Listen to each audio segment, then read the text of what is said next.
एक बार फिर से अब छांगुर बाबा का रुख करेंगे। सवाल ये उठ रहा है कि साजिश का ताना बाना बुनने में माहिर छांगुर बाबा के काले कारनामे बाहर कैसे आए। दरअसल कई लोग ऐसे थे जो बाबा के पीड़ित थे और मौके की तलाश में थे। जैसे उनके हाथ पुख्ता सबूत लगे, धड़ाधड़ शिकायतें बाहर आने लगी। इन्हीं में से एक शिकायतकर्ता विनय पांडे से बात की हमारे संवाददाता आशीष श्रीवास्तव ने।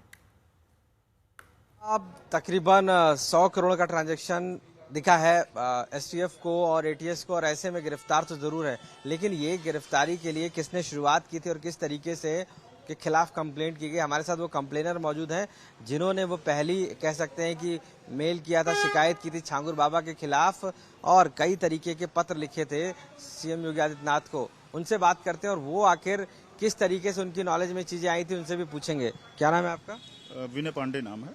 विनय पांडे जी, आप बताइए कि आप पहले कंप्लेनर कैसे, आपको कैसे पता छांगुर बाबा के मामले में, या कैसे आप जानते हैं? हमारा गृह जनपद बलरामपुर ही लगता है, तो इसका नेटवर्क इतना ज़्यादा बढ़ गया था, तो वहाँ के क्षेत्र लोग से आते थे, क्षेत्र के लोग, और लगातार हमसे संपर्क किए, तो वहीं से लड़ाई शुरुआत की गई। तो सबसे पहले तो शुरुआत हम लोगों ने लोकल प्रशासन से ही शुरुआत की।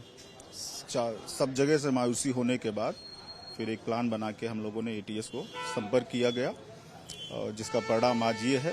लेकिन ये था कि हमने क्षेत्रवासियों से वादा किया था कि छांगुर का घर भी गिरेगा और उसको जेल भी होगी, जो कि पूरा। आपको कैसे पता चला कि वो धर्मांतरण इस लेवल पे कर रहा है, और आपका पर्सनल इंटरेस्ट उसमें क्या था? कि आप समाज सेवी थे या किस तरीके? हाँ, समाज सेवी ही कह सकते हैं जो ऐसा काम कर सकता है, चूंकि बहुत ज्यादा प्रभावित कर रहा था पूरे जिले को।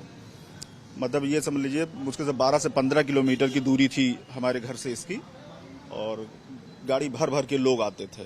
क्या क्या दिया था? मैं आपको बता दूं, ये धर्म परिवर्तन के साथ साथ लैंड जिहाद का भी है इसमें मामला, और इसका अगर बारीकी से जांच किया जाए तो इसका संबंध कहीं ना कहीं आतंकवाद से भी आएगा। कैसे कह सकते हैं आप ये बात? श्योर है, क्योंकि है हमारे पास सबूतें हैं।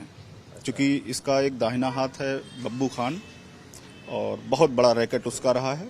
नेपाल के रास्ते जो भी आतंकवाद घटनाएं होती थी, बब्बू खान और मोहम्मद, ये दोनों। लेकिन बब्बू खान का तो ये माना है कि वो खुद पीड़ित था, ठेकेदार था, और वहां से पैसा उसका ले लिया इस तरीके से।